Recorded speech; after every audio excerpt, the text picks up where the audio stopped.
Highway നിർമ്മാണത്തിൽ വ്യാപകമായ ക്രമക്കേടുകൾ നടന്നതായിട്ടുള്ള തെളിവുകൾ പുറത്തുവരികയാണ്.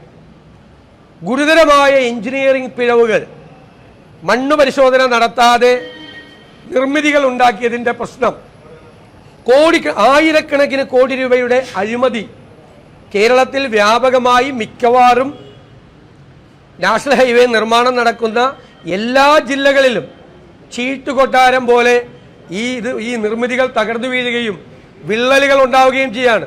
ഇപ്പോൾ കൂരിയാട് ഇനി റീകൺസ്ട്രക്ഷൻ നടക്കണമെങ്കിൽ വലിയ കോടിക്കണക്കിന് രൂപ ചെലവാക്കണം, 1 വർഷത്തിലേറെ സമയം മിനിമം എടുക്കുമെന്ന് പറഞ്ഞിരിക്കുകയാണ്. അപ്പോൾ ഈ ക്രമക്കേടുകൾക്ക് ആരാണ് ഉത്തരവാദി? സർക്കാരിന്. ഞങ്ങളുടെ ചോദ്യം, ഈ കേരള സർക്കാരിന് പരാതിയില്ലേ?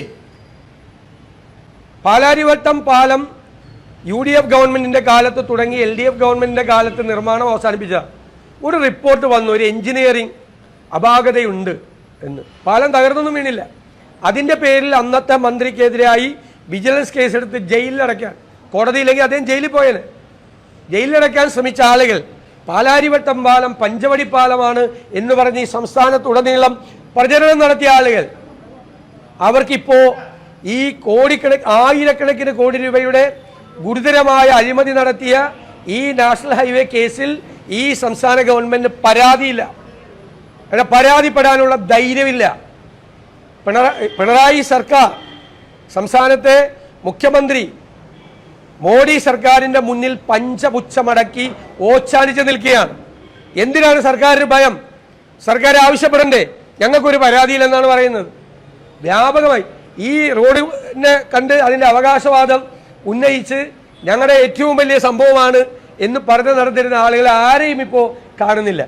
ഈ റോഡ് നിർമ്മാണത്തിലെ അപാകതകൾ വലിയ അന്വേഷണം നടത്തണം. ഇത് CBI അന്വേഷണം നടക്കണം. ഗുരുതരമായ ക്രമക്കേടാണ്. ആയിരക്കണക്കിന് കോടി രൂപയുടെ അഴിമതി നടന്നിട്ടുണ്ട്. ഇതിൻ്റെ അകത്ത് എഞ്ചിനീയറിംഗ് പിഴവുകൾ ഉണ്ടായിട്ടുണ്ട്. വിദഗ്ധരായ ആളുകളെ കൊണ്ട് അന്വേഷിപ്പിക്കുന്നതോടൊപ്പം തന്നെ ഇതിൻ്റെ പുറകിൽ നടന്നിരിക്കുന്ന അഴിമതിയെക്കുറിച്ച് അന്വേഷിക്കണം.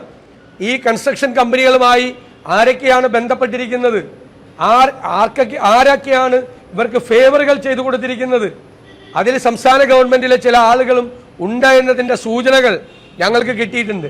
അതുകൊണ്ടാണ് ഇവർക്ക് പരാതിയില്ലാത്തത്. ഇവർക്ക് പരാതിയില്ല, പിന്നെ ഭയമാണ് പരാതി കേന്ദ്ര ഗവൺമെൻറ്റിനെതിരായി പരാതി ഉന്നയിക്കുന്നതിന് വേണ്ടി.